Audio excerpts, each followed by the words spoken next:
Hello, it's David Shadrick with another Calamity News and Politics podcast. Well, tonight I'd like to talk a little bit about the things that President Trump has said about the troops. But fair warning before you go on, I'm a vet and I'm not happy at all. Not a little bit. Let me think about that. Am I happy about it? Yeah, no.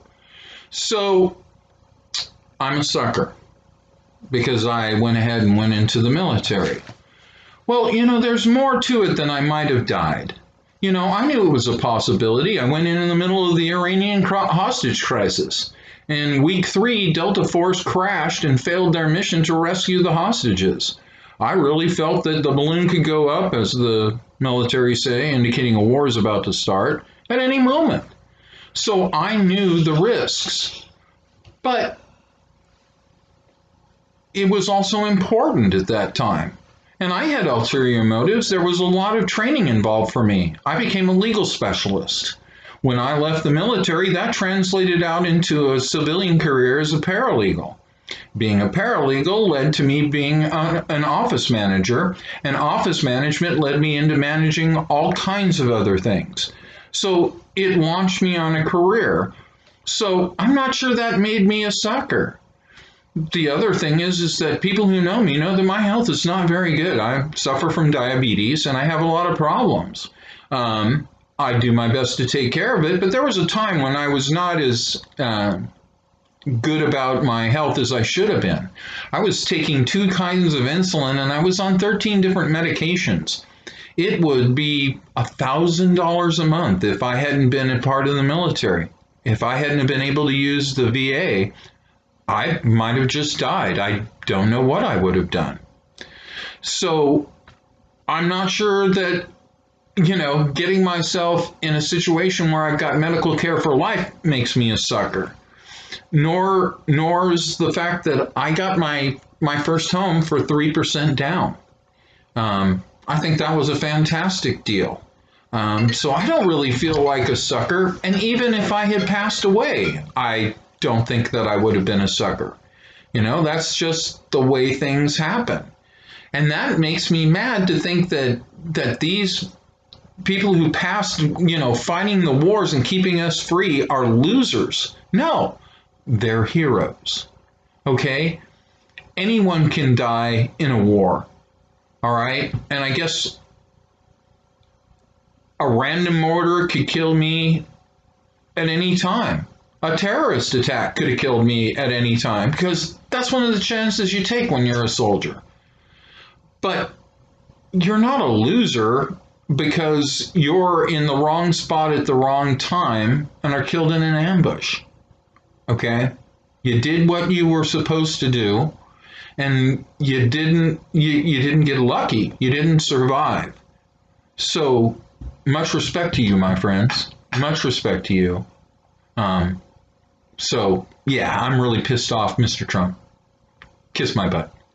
So then, of course, the third outrage is that we don't want to take pictures of our wounded veterans.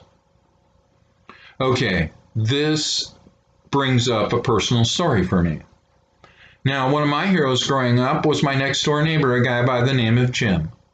Jim was a coach for a basketball team baseball team. He had been a pitching phenomenon and had been working as a pitcher in a minor league team, waiting to be called up to the major leagues. But he got drafted, and that wasn't good enough to stop the draft. So he had to go to Vietnam, where he ended up as a Marine. And he stepped on a landmine and he lost both of his legs. Now, we lived in a housing area that was built in the middle of an old walnut orchard, and they had done everything they could to save as many walnut trees as possible, so you had old growth around you. So, as a kid, to make money, my brother and sister and I would collect walnuts and the walnut husks. The walnut husks have the oil in it that they make furniture stain out of. Well, we would dry those and sell them to make a little bit of money. Well, they have a lot of oil and a lot of heat as they're rotting, and we weren't paying attention, and they started to rot, and they spontaneously combusted, and they set the house on fire, the garage. So the 100% undisabled neighbor on one side of me is out with the hose spraying his roof off so any sparks from my place don't set his house on fire.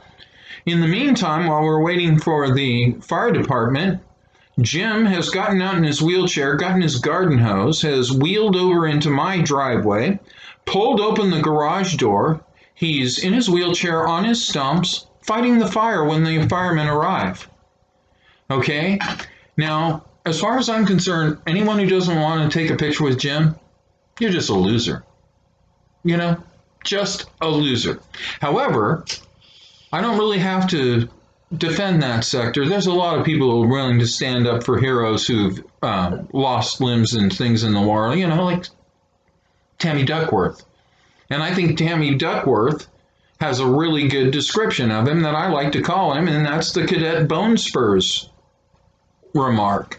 I think Cadet Bone Spurs is awesome, especially since it's a lot easier to say than Draft Dodger 5 times. Draft Dodger, Draft Dodger, Draft Dodger, Draft Dodger, Draft Dodger, Draft Dodger. Yeah, we want to go with Cadet Bone Spurs. So, I guess I said my rant, and I just wish that President Trump could understand what it's like to be in the military, to be a veteran, to not be afraid to sacrifice for your country. I guess he just doesn't have the empathy. Someone once said about pro wrestling that the people who understand it need no explanation. The people who don't understand it won't accept any explanation. And I believe that's Trump's problem with the military. Self-sacrifice, standing up for what's right. Those aren't values that President Trump shares with the rest of us. So while I'd like to drop an F-bomb, I'm going to go ahead and skip that. But I want you to remember that, President Trump. When I think about you, I'm dropping an F-bomb in my mind. All right, everyone. You have a great day, and I'll see you at our next podcast. This is David Shadrick signing off. Have a great day. Bye now.